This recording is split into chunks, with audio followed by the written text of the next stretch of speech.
तेजपुर गांव में जीवा नाम का एक किसान रहता था। जीवा के पास जमीन का एक छोटा सा टुकड़ा था जिस पर वो खेती करता था। उसका गुजारा अत्यंत कठिनाई से होता था। वो बहुत ही गरीब था। घर का खर्च चलाना मुश्किल जान पड़ रहा है। बूढ़े माँ बाप बीमार रहते हैं। पत्नी का भी इलाज नहीं करवा पाता हूँ। शादी के 7 साल बाद भी कोई संतान नहीं हुई है। एक दिन, सुनो जी, मेरी बहन कह रही थी कि शहर आ जाओ। यहाँ एक डॉक्टर है जिनके हाथ में बहुत सफा है। उनके इलाज से शायद तुम्हें संतान हो जाए।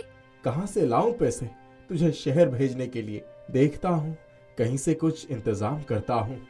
गर्मी का दिन था। गर्मी चरम सीमा पर थी, परंतु जीवा हमेशा की तरह खेत में काम कर रहा था। हाथ में फावड़ा लिए हुए पसीने से लथपथ जीवा बुवाई के लिए खेत की जुताई कर रहा था। इस बीच खेत में खुदाई करते समय उसका फावड़ा किसी चीज से टकराया।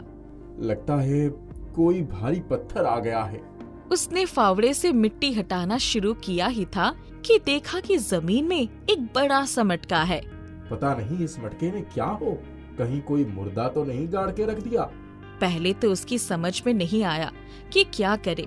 जीवा ने सावधानी से मटके को निकाला। उसने मटके को खेत के बाहर रख दिया। उसे अच्छी तरह से साफ करके जो रोटियां वो घर से लाया था वो मटके में रख दी और अपने काम में जुट गया। दोपहर को जब वो खाने के लिए घर से लाई 4 रोटियां निकालने के लिए मटके के पास गया तो हैरान रह गया। उसमें 8 रोटियां थी।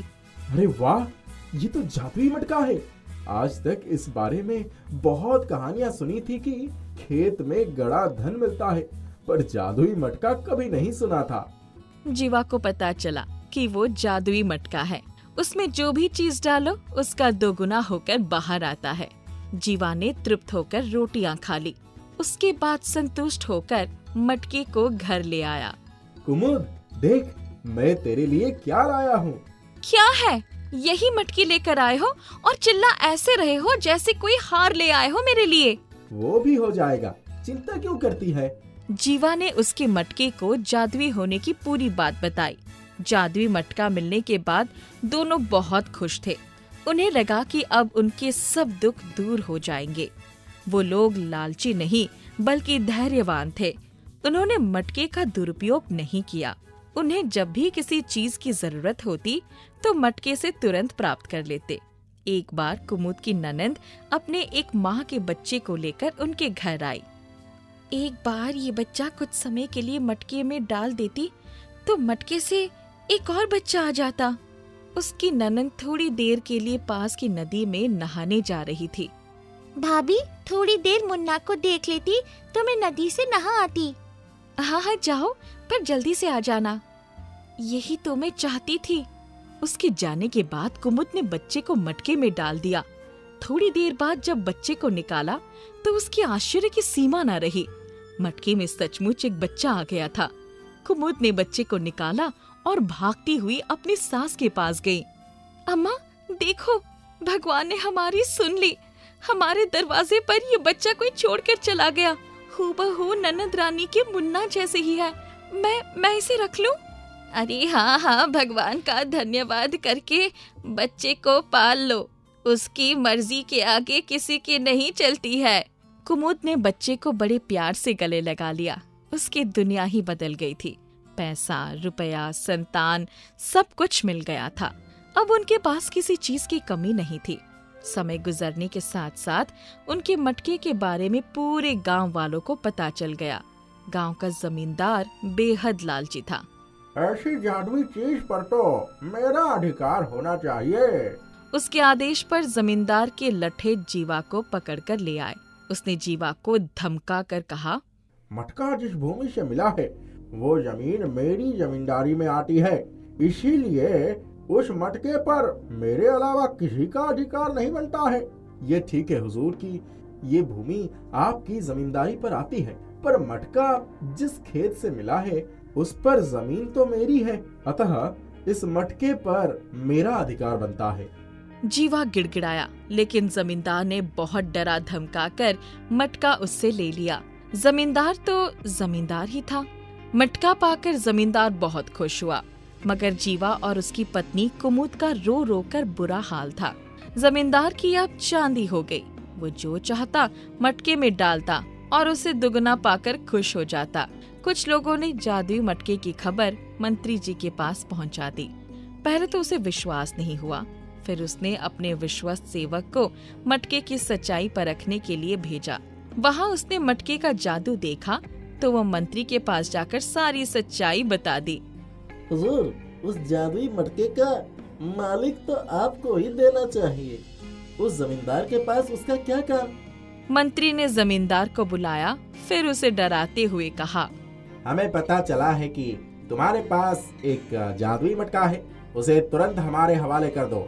जादुई मटकी को हाथ से निकलते हुए देखकर जमींदार की हालत खराब हो गई। उसने मंत्री से बहुत विनती की, पर मंत्री नहीं माना।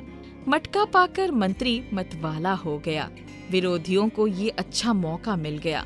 उन्होंने मटके के साथ साथ मंत्री के निकम्मेपन की खबर भी राजा तक पहुंचा दी। मटके की बात सुनकर राजा अधीर हो उठा। उसने तुरंत मंत्री को बुला भेजा। देश की सारी जमीन राजा की होती है, इसीलिए जादुई मटके पर भी उसी का हक है। मंत्री ने बिना देरी किए मटका राजा को दे दिया। जादुई मटके को पाकर राजा प्रसन्न हो गया। सबसे पहले राजा ने जादुई मटके की मदद से अपने खजाने की वृद्धि की। इस मटके की सुरक्षा अति आवश्यक है। उसने मटके की सुरक्षा बढ़ा दी। कोई मटके तक पहुंच नहीं सकता था। राजा हर कीमत पर उस मटके को अपने साथ रखना चाहता था। राजा ने सोचा कि इसका रहस्य ज्ञात करना चाहिए कि आखिर इस मटके में क्या है। ये जानने के लिए राजा उसमें प्रवेश कर बैठा। जब बाहर निकला तो उसके पीछे पीछे दूसरा राजा भी बाहर निकला। असली राजा का कुछ पता नहीं चलता था। वो राज सिंहासन पर कब्जा करने के लिए एक दूसरे से लड़ने लगे और पूरे राज्य में मार काट और हिंसा फैल गई। जीवा ने ये सुना तो उसे बहुत दुख हुआ। कितना अच्छा होता कि मैं मटके को जमीन में ही गड़ा रहने देता, पर होने को कौन टाल सकता है। तारकपुर नाम का एक गांव में विकासराम नामक का एक आदमी अपनी बेटी सुरेखा के साथ रहता था। विकासराम के पास बहुत पैसे थे, मगर एक बार गांव में भारी बाढ़ आने की वजह से उसकी सारी जमा पूंजी बाढ़ के पानी में बह गई थी। विकासराम बहुत कम पढ़ा लिखा था, मगर वो गांव में खेती बाड़ी करके अच्छे खासे पैसे कमा लिया करता था। उस बाढ़ के बाद से उसका खेत, घर सब उजड़ चुका था और ये घटना को लगभग 2 साल हो चुके थे, मगर विकासराम की स्थिति अभी तक सुधर नहीं पाई थी। वो इसलिए क्योंकि गांव में बहुत अलग अलग प्रकार के काम शुरू हो गए थे, जो कि विकासराम को समझ नहीं आती थी। उसे खेती बाड़ी ही आता था, मगर वो भी अच्छे से नहीं हो पा रहा था। अब मैं क्या करूं? मेरी बेटी सुरेखा बड़ी हो रही है, मुझे उसे अपनी तरह अनपढ़ गवार नहीं बनाना है, मगर मैं करूं तो क्या करूं? मैंने जितने पैसे सुरेखा के भविष्य के लिए बचा कर रखा था, वो सब तो बाढ़ में बह गया। विकासराम बहुत परेशान हो चुका था। सुरेखा को अपने पिताजी की बात बिल्कुल समझ नहीं आती थी। वो कभी भी स्कूल नहीं जाना चाहती थी। ना जाने पिताजी को ऐसा क्या है जो वो मुझे पढ़ाने के पीछे लगे हुए हैं। मैं भी गांव में खेतों पर काम करूंगी, फिर किसी बड़े घर में शादी करूंगी। विकासराम सुरेखा को हमेशा पढ़ाई लिखाई की अहमियत समझाता था। साथ ही वो पैसे कमाने के लिए अलग अलग उपाय लगाना भी शुरू कर दिया था। विकासराम लोगों के घरों में जाकर झाड़ू पोछा लगाना शुरू कर दिया था। हालांकि विकासराम बड़े ही इज्जतदार घराने से आता था, उसकी ना पढ़ने की आदत की वजह से आज उसकी ये हालत हो गई थी। यही कारण था जिस वजह से वो किसी हाल में सुरेखा का भविष्य ऐसा नहीं बनाना चाहता था। गांव में इज्जतदार घराने से आने की वजह से विकासराम को बहुत हिम्मत जुटाकर ऐसे छोटे छोटे काम करने पड़ रहे थे। चाहे कुछ भी हो जाए, मेरी बेटी को कभी भी ये पता नहीं चलना चाहिए कि उसके पिता कैसे कैसे काम कर रहे हैं। मैं तो चाहता हूँ मेरी बेटी हमेशा खुश रहे। सुरेखा का आधा बचपन बड़ी लाड़ प्यार से बिता था। उसके दादाजी उसकी सारी इच्छाएं पूरी करते थे और पूरे गांव में कंधे पर बिठाकर घुमाया करते थे। सभी लोग दादाजी को आकर प्रणाम नमस्ते किया करते थे। सुरेखा के दिमाग में आज तक वही छवि बसी हुई थी। उसे अभी तक यही लगता था कि उसके पास किसी चीज की कोई कमी नहीं है।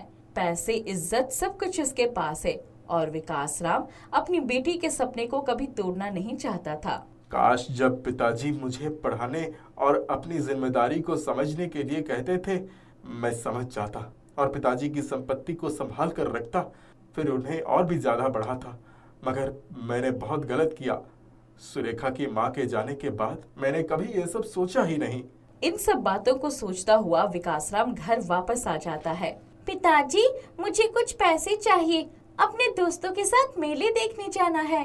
नहीं बेटा, पैसे ऐसी जगह बर्बाद मत करो, तुम्हें अपनी पढ़ाई पर ध्यान देनी चाहिए। ये सब सुनकर सुरेखा बहुत गुस्सा हो जाती है और चली जाती है। सुरेखा अपने दोस्तों के घर के बाहर खड़ी हो गई। उसने देखा कि उसके दोस्त ने अपने पिताजी से किताबें और पढ़ाई के लिए पैसे मांगे। अरे, मैंने ये सोचा ही नहीं, मैं भी पिताजी से पढ़ाई के लिए पैसे मांगती हूँ। सुरेखा घर आती है और अपने पिताजी से कहती है, पिताजी, मुझे समझ आ गया है पढ़ाई हमारे लिए कितनी जरूरी है। एक सर ने मुझे ये बात समझाई है। उन्होंने ये भी कहा है कि अगर मुझे कुछ समझ नहीं आता है तो मैं स्कूल के बाद उनके पास जाकर पढ़ाई करूं। वाह, ये तो बहुत अच्छी बात है। हाँ पिताजी, अब से मैं वहाँ जाकर ही पढ़ाई करूंगी। चलो अच्छा है, भले ही देरी से, मगर तुम्हें पढ़ाई का महत्व समझ तो आया।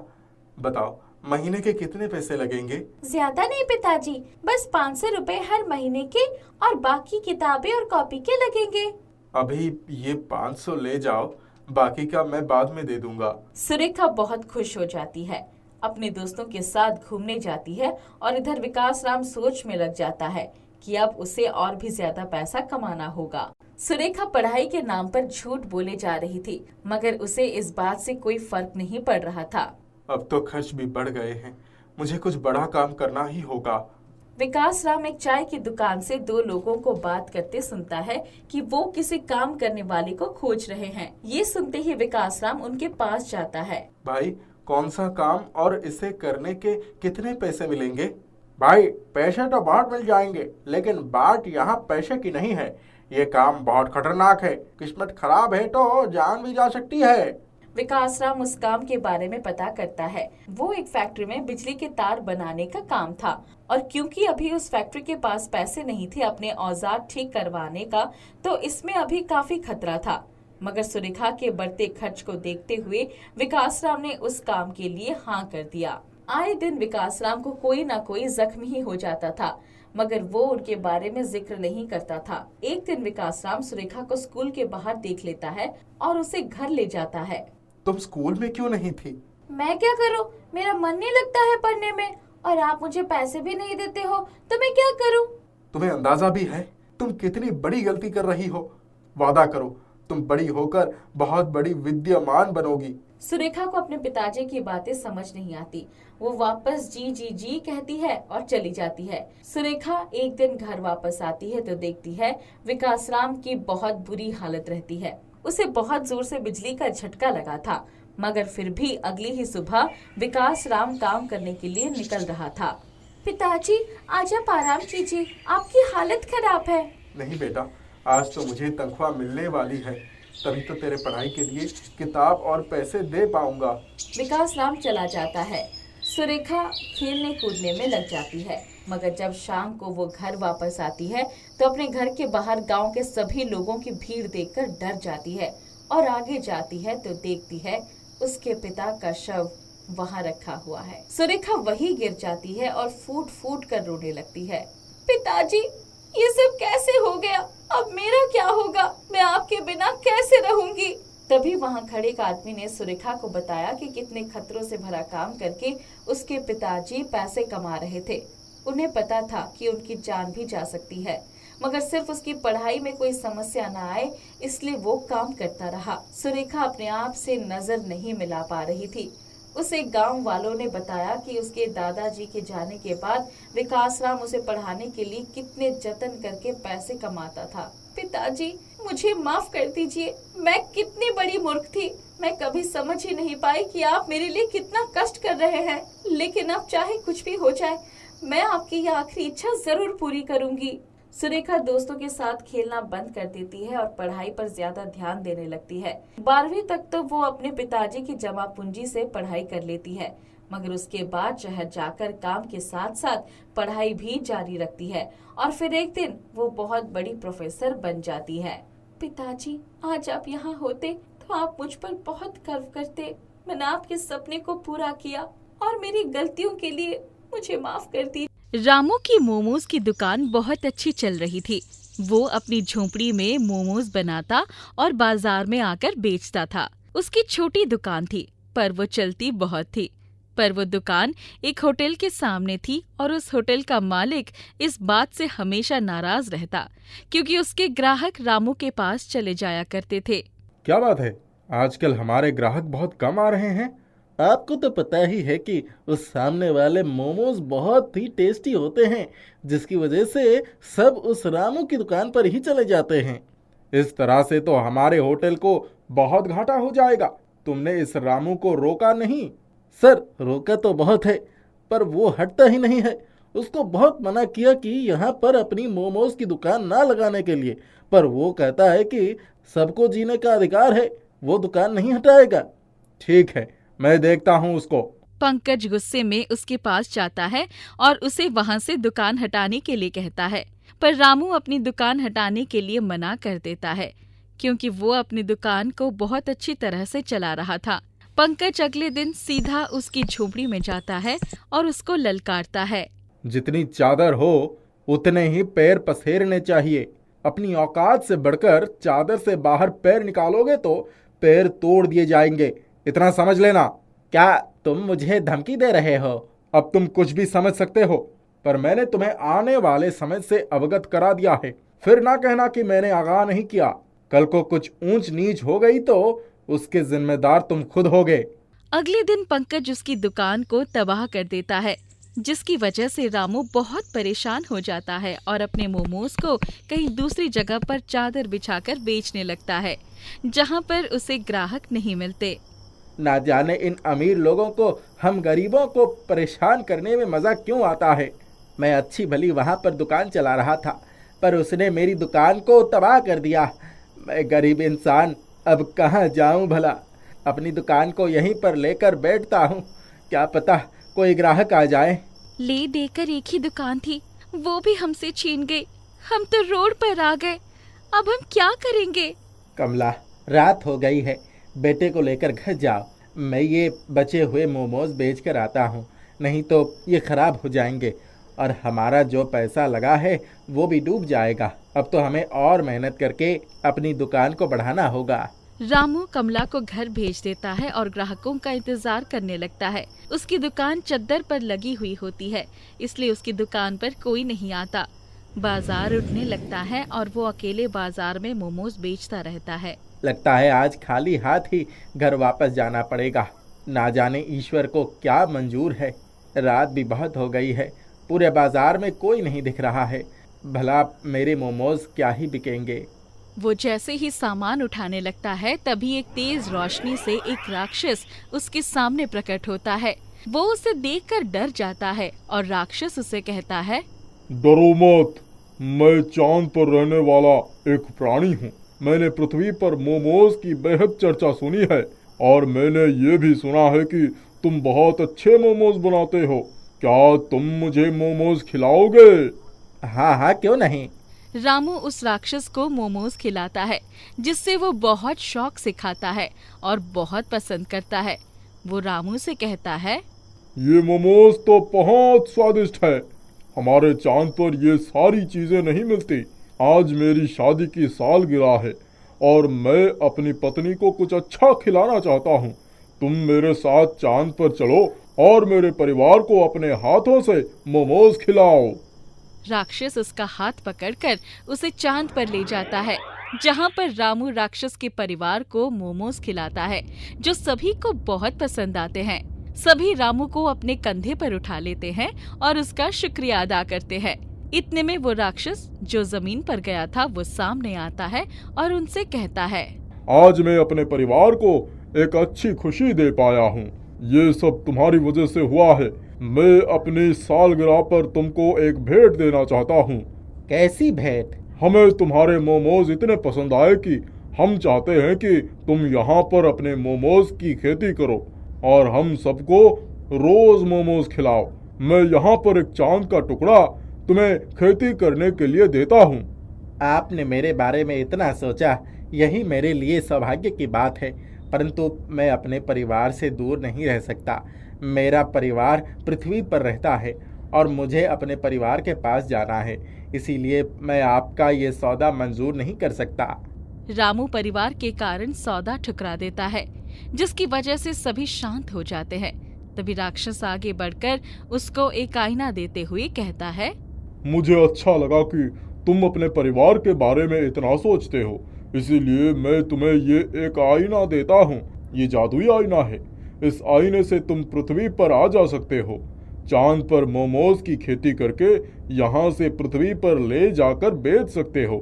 इससे तुम अपने परिवार के साथ भी रह सकते हो और हमें भी मोमोज खिला सकते हो। ये बात सुनकर वो बहुत खुश होता है और आईने की मदद से पृथ्वी पर पहुंचकर कमला को सारी बात बताता है। आज तक हमने चांद आसमान में देखा था, अब हम चांद पर जाकर खेती करेंगे। ये हमारे लिए बहुत ही बड़ी बात है। अगर ये बात किसी को पता चल गई तो ये हमारे लिए हानिकारक साबित होगी। ये बात किसी को पता ना चले। रामू आईने की सहायता से चांद पर जाता और वहां से मोमोज की खेती करके मोमोज लाकर पृथ्वी पर बेचता है, जिससे उसका व्यापार बहुत बढ़ने लगता है। सब उसके चांद की खेती के मोमोज खाकर बेहद खुश होते हैं। ये बात जब पंकज को पता चलती है तो वो भी एक रात आईने की मदद से चांद पर पहुंच गया।